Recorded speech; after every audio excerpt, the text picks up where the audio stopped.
अभी जो इजराइल और ईरान के बीच में युद्ध चल रहा है, इसका मेन रीजन है इजराइल नहीं चाह रहा है कि ईरान एक न्यूक्लियर कैपेबल देश बने। जो भी युद्ध चल रहा है वो सिर्फ अभी तक एयर अटैक पर ही सीमित है। और ये भी ऐसा नहीं है कि इजराइल जहां पर भी रैंडमली हमला कर रहा हो ईरान पर और ऐसे हमले के चलते सिविलियन का जान जा रहा हो। इजराइल जितना भी ईरान के ऊपर हवाई हमला कर रहा है वो सब टारगेट लॉक्ड है। वो चुन चुन के ईरान के न्यूक्लियर सेंटर पर ही हमला बोल रहा है ताकि फ्यूचर में ईरान कभी भी न्यूक्लियर वेपन ना बना सके। और ऐसे भी पूरा दुनिया को इजराइल का डिफेंस कैपेबिलिटी के ऊपर कोई शौक नहीं है। उनको पता है कि इजराइल का डिफेंस सिस्टम कैसे काम करता है। ऐसे एडवांस हमले के चलते ईरान का जितना भी न्यूक्लियर साइट है वो ऑलमोस्ट तबाह हो चुका है। जैसे इजराइल ईरान के ऊपर हमला बोल दिया तो ईरान कहाँ चुप बैठने वाला है, वो भी जवाब हमला शुरू कर दिया इजराइल के ऊपर। लेकिन रिटेलिएट करके जो ईरान ने इजराइल के ऊपर वो हवाई हमला किया वो उतना टारगेट लॉक नहीं था। वो इजराइल के एयर स्पेस को टारगेट करके रैंडमली बहुत सारे मिसाइल छोड़ता था।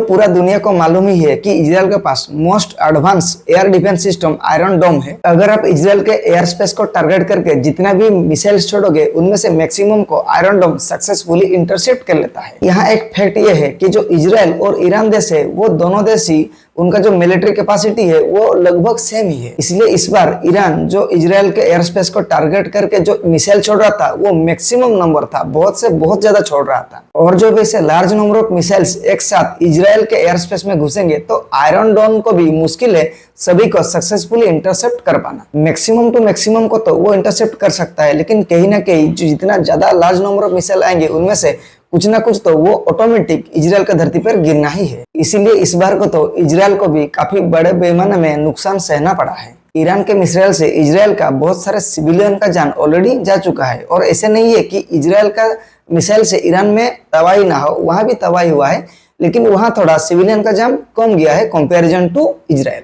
अगर ईरान और इजराइल ये दो देश आपस में ही लड़ते रहते तो ये वार बहुत लंबे तक चलता, क्योंकि ये दोनों देश मिलिट्री स्ट्रेंथ में लगभग पास पास ही आते हैं। ये दो देश के बीच में मैं आपको मिलिट्री डिफेंस का फैक्ट बता देता हूँ। इजराइल बहुत एडवांस है सभी क्षेत्र में, लेकिन ईरान जो है वो नंबर एंड वॉल्यूम के मामले में इजराइल से बहुत आगे है। ऐसे युद्ध टाइम में ईरान के लिए सबसे बड़ा खतरा तब आता है जब इसमें यूएसए इन्वॉल्व हो जाता है। देखा जाए तो यूएसए और ईरान का जो डिप्लोमेटिक रिलेशनशिप है वो पहले से ही इतना अच्छा नहीं रहता था। ईरान मिडिल ईस्ट का सबसे पावरफुल कंट्री है और अमेरिका कभी भी मिडिल ईस्ट को अपना फ्रेंड के रूप में कभी भी डायरेक्टली नहीं देखता था। और ठीक सेम ऐसे ही यूएसए इजराइल को भी इतना वैल्यू नहीं देता था। वो इजराइल के सपोर्ट में भी डायरेक्टली कभी भी फील्ड में नहीं उतरता। यूएसए का भले ही ईरान और इजराइल के साथ डीपली रिलेशनशिप नहीं हो, लेकिन अगर ये दो देश के बीच में अगर यूएसए चुनता तो पहले वो अपना फेवर में इजराइल को ही लेता